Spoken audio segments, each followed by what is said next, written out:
La mañana en COPE. Ayer hubo pleno municipal en el Ayuntamiento de Pozoblanco. Vamos a contactar con los portavoces de los distintos grupos políticos.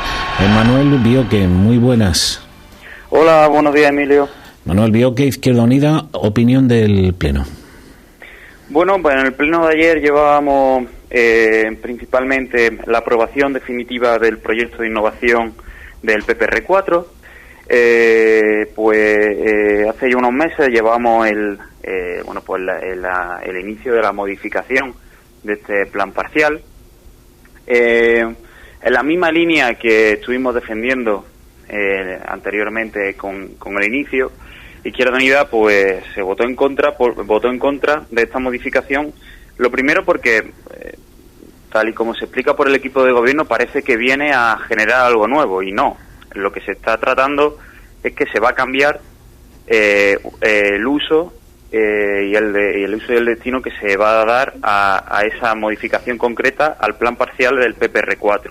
Ese plan parcial anteriormente, pues entendía una forma de edificación en bloques de edificio, además ahora cambia para ser compatible con el uso terciario y también para tener una forma de vivienda unifamiliar.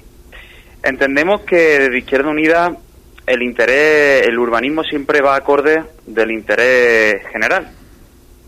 Y es bastante difícil entender que Pozoblanco, por desgracia, perdiendo población en los 2 últimos años alrededor de 900 habitantes, teniendo una población actual de 16.000 habitantes, 16.900, teniendo en cuenta que las normas subsidiarias de Pozoblanco, cuando se generaron estas mismas normas subsidiarias que dan lugar a estas modificaciones y demás urbanísticas, se generaron con un horizonte entre 2025 y 2030 de alrededor de 25.000 habitantes, consideramos un error absoluto seguir ampliando, seguir facilitando la ampliación de Pozoblanco cuando la cantidad demográfica que tenemos es en descenso. ¿Esto qué ocurre? ¿Qué consecuencias tiene esto? Pues esto tiene las consecuencias que los barrios históricos de Pozoblanco y el centro, el casco urbano más antiguo, cada vez está más vacío. ¿Por qué? Porque no crecemos lo suficiente en población para tener que seguir creciendo urbanísticamente. Entonces nos lleva a un desequilibrio primero de barrio, un desequilibrio económico también por el modelo de vivienda que se quiere construir allí, y desde luego un gasto a las arcas municipales que van a suponer ampliar, si se llega a urbanizar esa zona, en servicios, limpieza, jardinería, luz, alcantarillado y saneamiento, que incrementan el gasto público, y encima se va a ver muy deteriorado lo que es la infraestructura municipal. Por lo tanto, consideramos que el interés de Pozoblanco ahora mismo no está en seguir creciendo urbanísticamente si no se crece demográficamente, y lo que tenemos que hacer es volver a reequilibrar y a revertir la situación de absoluto abandono y la situación tan triste que tiene el centro y los barrios históricos de nuestra localidad. El esfuerzo público y la acción pública tiene que ir dirigida a revitalizar esas zonas. El punto 3 era el punto 5 y el punto 4 venían a hablar sobre la liquidación del presupuesto de 2024 y la aprobación de un reconocimiento extrajudicial de crédito. La liquidación del año 2024 nos arroja unos datos contables que obviamente no se pueden negar, es decir, 18.500.000 euros de gasto, solo que contablemente en el año 2024 ha gastado el Ayuntamiento de Pozoblanco, y unos ingresos de 18.350.000, es decir, contablemente al cierre del ejercicio tenemos un déficit de 226.000 euros. El equipo de gobierno maquilla estos datos, y yo lo expliqué en el pleno de ayer, diciendo que hay un superávit porque, claro, hemos ido incorporando remanentes de tesorería, es decir, los ahorros de nuestra localidad los vamos incorporando para poder ir equilibrando un presupuesto que a todas luces se tienen que hacer desde luego maniobras para poder equilibrar un presupuesto que nace, el del año pasado, en solitario en primer lugar por el Partido Popular, y al cual se le hacen 25 modificaciones de crédito por un valor de 8 millones de euros. Es decir, se intentó modificar el presupuesto tan bueno, tan positivo, tan racional que defiende el Partido Popular en más de 25 ocasiones por un valor de 8 millones. Es decir, un presupuesto de 17 millones se le intenta modificar 8 millones. Esa es la gestión coherente a la hora de aprobarlo y la gestión coherente a la hora de aplicarlo, tener que estar modificándolo constantemente porque es imposible de cuadrar.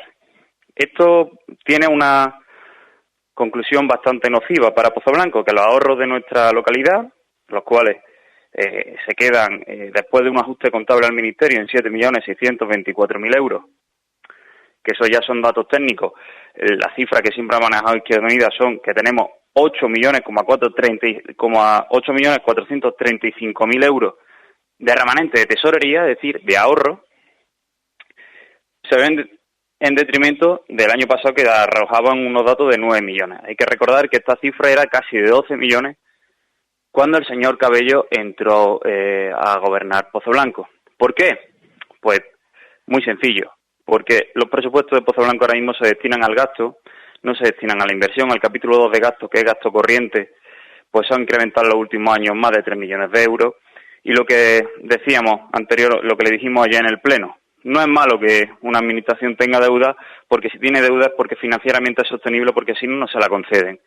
No es malo ni bueno tener mucho dinero metido en las arcas municipales como ahorro. Lo que es malo es no tener inversión, no tener proyectos de inversión y no tener proyectos de crecimiento para Pozoblanco. Ojalá estos 8.435.000, no los tuviésemos en el banco, estuviesen invertidos en una residencia municipal, invertido en un polígono industrial, invertido en un mercado de abastos, o en medidas para rehabilitar la zona del centro y los barrios históricos, o en medidas para implementar el comercio local frente a la competencia que tienen con el mercado digital. Ahí es donde tiene que estar la acción pública, ahí es donde se tienen que destinar estos millones, y no a conservarlos o a malgastarlos en gasto corriente que no nos va a rentabilizar absolutamente nada. Estos datos de liquidación también se le tiene que añadir un reconocimiento extrajudicial de crédito por valor de 267.000 euros, que viene a decir y a señalar que la contratación de servicios por parte del Ayuntamiento el año pasado hubo un total de 267.000 euros que se contrataron de forma irregular. Y cuando decimos irregular es que la Ley de Contratos Públicos y las bases de ejecución del presupuesto no se contemplaron o no se aplicaron a la hora de contratar estos servicios.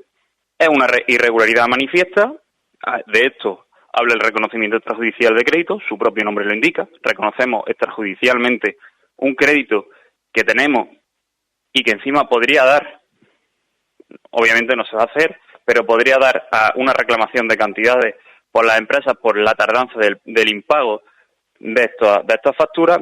Y este reconocimiento extrajudicial de crédito también se une a otros expedientes de omisiones de fiscalización que vienen, por parte de intervención, a destacar y a poner la luz sobre un hecho, y es que en Pozoblanco hay contratos de servicios que se dan sin seguir la normativa establecida para ello.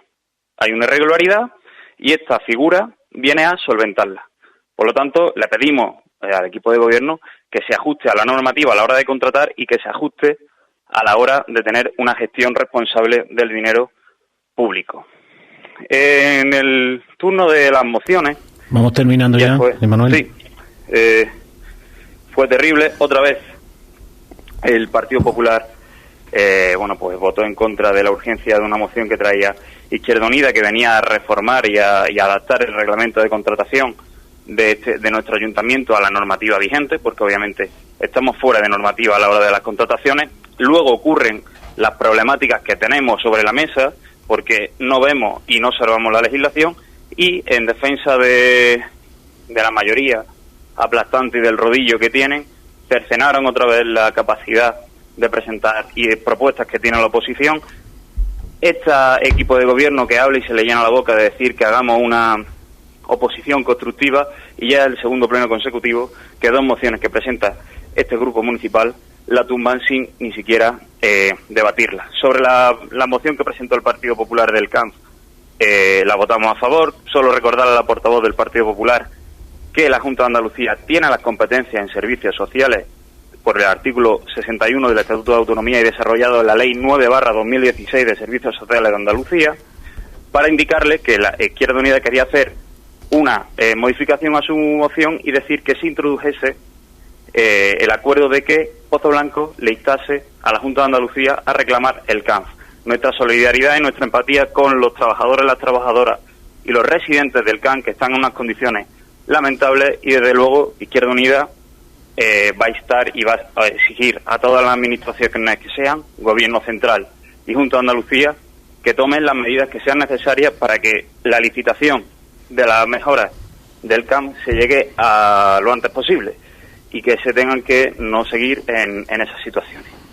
En el turno de ruego y preguntas hubo una pregunta que no quisieron contestar, pero sí que quiero decir y quiero achacar a la portavoz del Partido Popular la actitud que tuvo con mi compañera Natalia, una actitud totalmente desproporcionada, una arrogancia que no se puede dar en una institución pública, máxime cuando se está ya no como portavoz, sino como concejala a la cual se le está haciendo un proceso de fiscalización de su trabajo. A veces se le olvida que cobran un salario público y una de las funciones de la oposición es la de fiscalizar. Nos quedó por saber qué va a pasar con la moción que presentamos sobre la apertura del camino de las Merinillas a la circunvalación. Obviamente ese camino el equipo de gobierno decidió alquitranarlo y asfaltarlo de cara al casco urbano, a la ronda de circunvalación, y las fotos que enseñamos ayer en el pleno denotan una clara situación de, un camino en el cual han empezado a pasarle vehículos pesados con la lluvia de estos últimos meses, lo han destrozado. ¿Por qué? Porque la previsión del gobierno no tiene que ser echar los camiones pesados al casco urbano, sino la circunvalación. Muy bien, Manuel. Por cierto, hay un dato que me ha inquietado bastante. ¿900 habitantes se pierden al año en Pozo Blanco? No son los datos que yo manejo. En los 2 últimos años, Emilio, la población de Pozo Blanco ha bajado desde el año 2022, 2023 hasta 2025 en esos datos. Puede entrar... 2024, todavía el 2025 no viene en el INE recogido, ¿no? En los 2 últimos años, insisto, Pozo Blanco ha bajado la población en más de 900 habitantes o a lo largo de los últimos años. Insisto, puede... No, a lo largo de los últimos años no, en los 2 últimos años. Es decir, mis datos no son que se haya bajado en los 2 últimos años 900 habitantes, Manuel. Por eso me ha asustado, ¿no? Me ha asustado. Es un bajón grande cuando... Hombre, lo que tenemos es que el tanto por ciento que se baja en Pozo Blanco es muy inferior incluso al resto de la comarca, ¿no? Uh-huh. En este momento, le insisto, en los últimos años, y especialmente en los 2 últimos años, 2022-2023, teniendo en cuenta que estamos tomando de base los años 2022, Pozo Blanco ha bajado lamentablemente, en más de 900 habitantes. Pues no son los datos. Me gustaría tenerlos porque no son los que yo tengo. Manuel Bioque, muchísimas gracias. Nada, usted, Emilio.